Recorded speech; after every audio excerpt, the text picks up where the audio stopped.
It's better than the $500 you're going to Entertainment spend. business. Writing, producing, 25. acting. Hi, and welcome back to the Casting Couch. I am your host, Todd Stroik. And I'm your host, Katie Seeley. Today's guest is Paul Ruddy, not to be confused with Paul Rudd. Wait, what? I thought it was Paul Rudd. You told me it was... I thought we were getting Paul Rudd on. This guest is even better.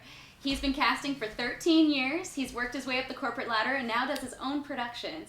He is currently casting 7 projects. 7. You can check him out on IMDb. He does everything from features to interactive media, shorts, webs, even theater. Fantastic guest. Yeah, he used to be a lawyer. He used to be a lawyer. Very, very busy man. We're so excited to have him. Here Welcome, is Paul Ruddy! Hey, thanks so much for coming today. Thank you for being here. We're so excited to have you on our couch. Thanks for having me. I really am excited to answer your questions. Great. Well, let's get right into it. Why don't you first just tell us a little bit about yourself? I've been working in the industry now for 15 years. Originally from a town called Scranton, Pennsylvania, which is now infamous from the show The Office. Yes. It's a great show. Much to my family's shock, I said, I'm going to go to Los Angeles and try my hand at this, and wasn't sure what this was. My first jobs were at talent agencies. I worked at Abrams Artists and Gersh, and there was an agent at Gersh who introduced me to friends of his who were casting the pilot for Scrubs. And that was 13 years ago, and that was my first casting job. Wow. Shortly after Scrubs, I started working for a number of different casting directors that mostly did features, TV movies, independent features, some studio films.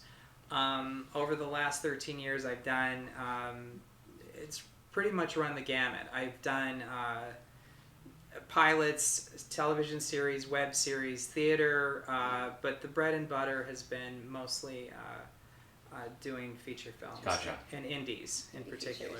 Nice. Right. So do you go out and see theater a lot out here? Yeah. I do, and to add to what you're saying, I think doing theater for an actor out here is both a great artistic decision and also a good business decision. And actors don't look at it that way, and agents and managers don't a lot of times, because they see just okay, it's paying equity waiver, which is virtually nothing, and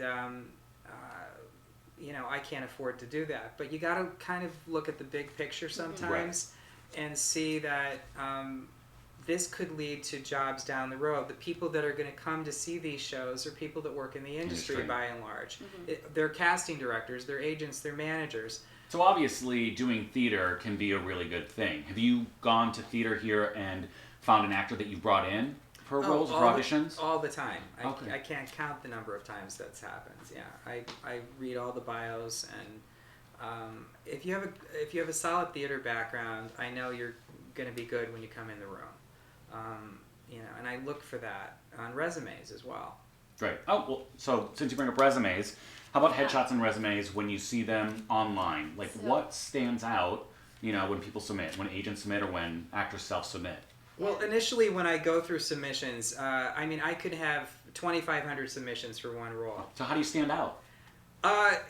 You got to find a good headshot photographer, and you got to shop around. Not every photographer works for every person. So you got to compare and contrast and see what works for you. I believe that natural light works best for almost everybody. I want to see your eyes pop in the picture.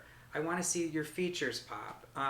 And I don't want to see what's in the background pop. And oftentimes that's the case. And people that are over made up or airbrushed to death or photoshopped to death where they look plastic, I don't like that either.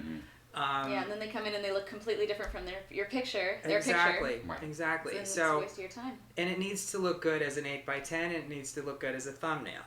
And because I'm looking at it now on a screen of sometimes 100 headshots, and I can go through it pretty quickly. I mean, I go through the headshots and I pick out a lot of times pictures that might pop, that even if it's somebody I'm not familiar with. I also look at who the agent or manager is, obviously. Oh, okay. And that's important.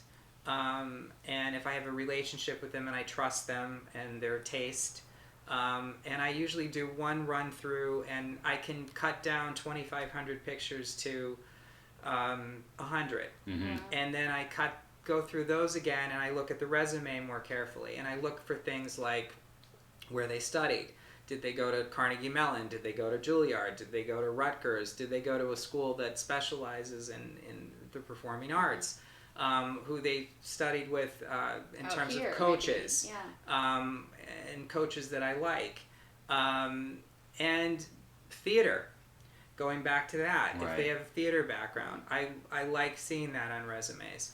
What about agent pitch calls? When you're going through, you've got your 2,500 submissions. Say an agent calls you and pitches you an actor. They're not in your 100 that you've cut it down to.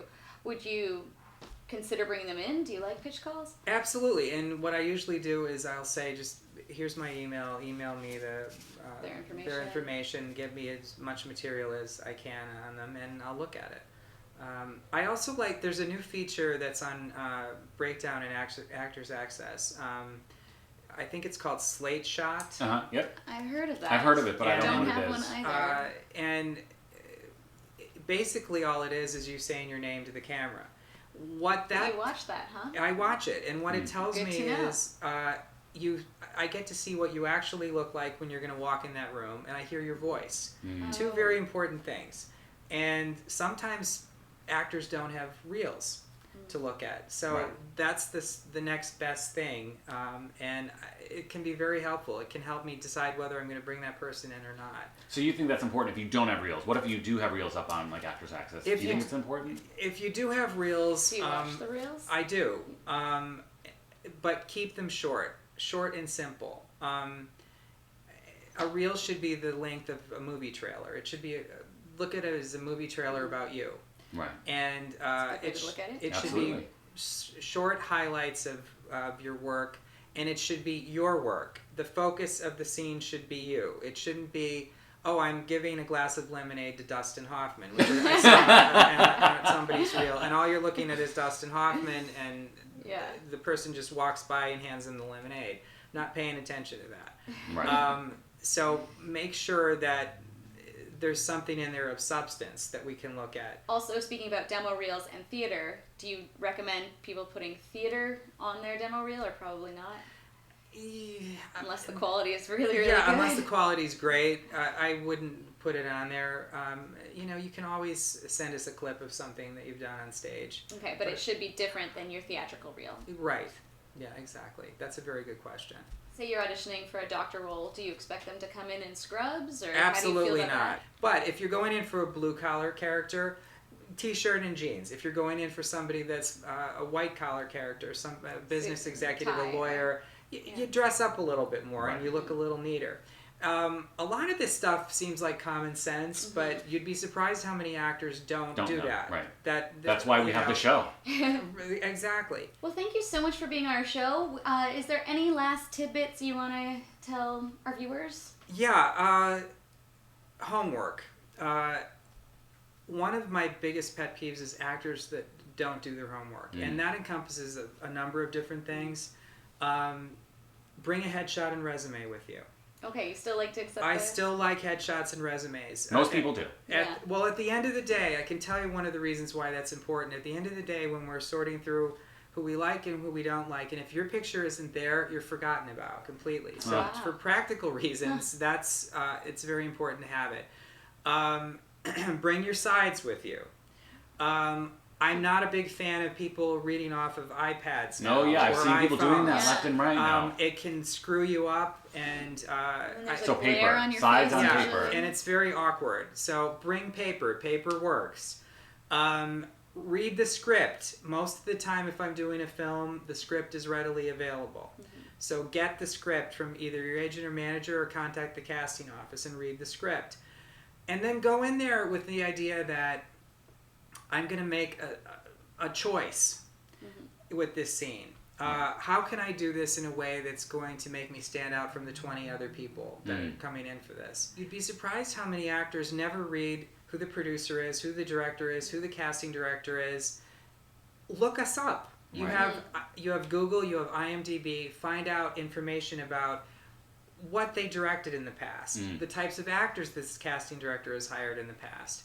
That's a good point. What other projects this producer has done. It'll help you determine the tone of the project and the choices that you make when you come into the room.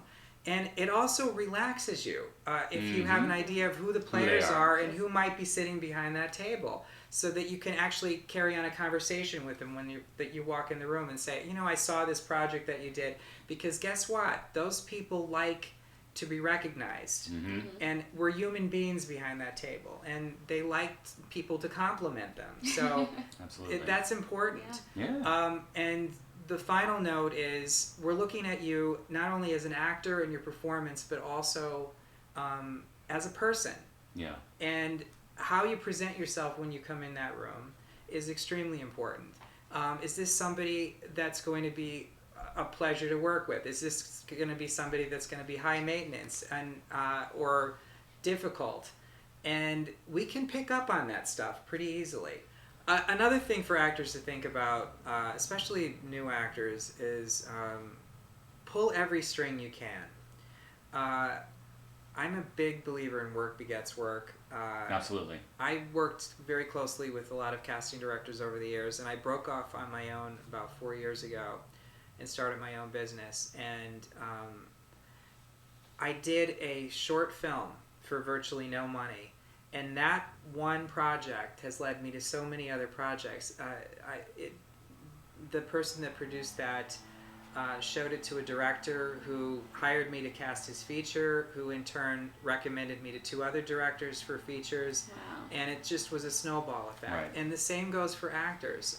You never know who you're going to meet and who you're going to see. So do those student films, do those short films. You don't know where those that director at USC could be the next George Lucas. Right. And I find Or you could be the next Todd Stroik. Or the next Todd Stroik. You just never know. Even better. And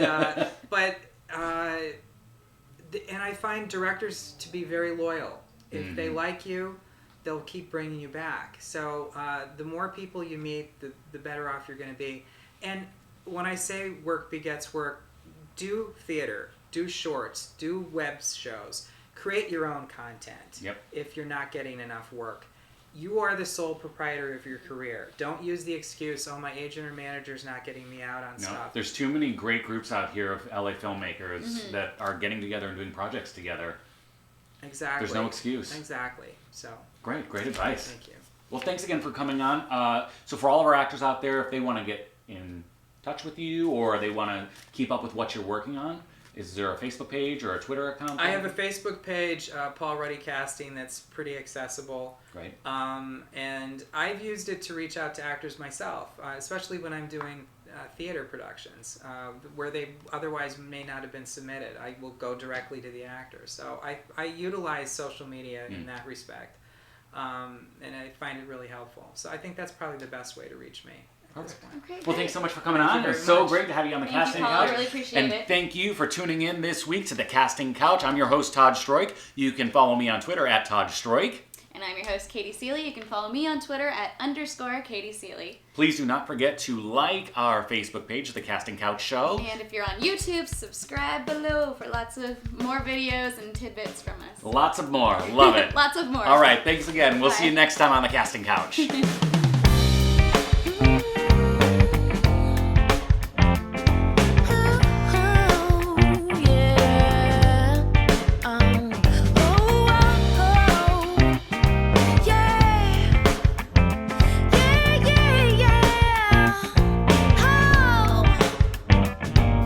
Sparkles and flashes in California. Paper horse and playboys pump me full of celluloid. We keep it tight almost every night. Red carpet style in the door to 5. We do it right.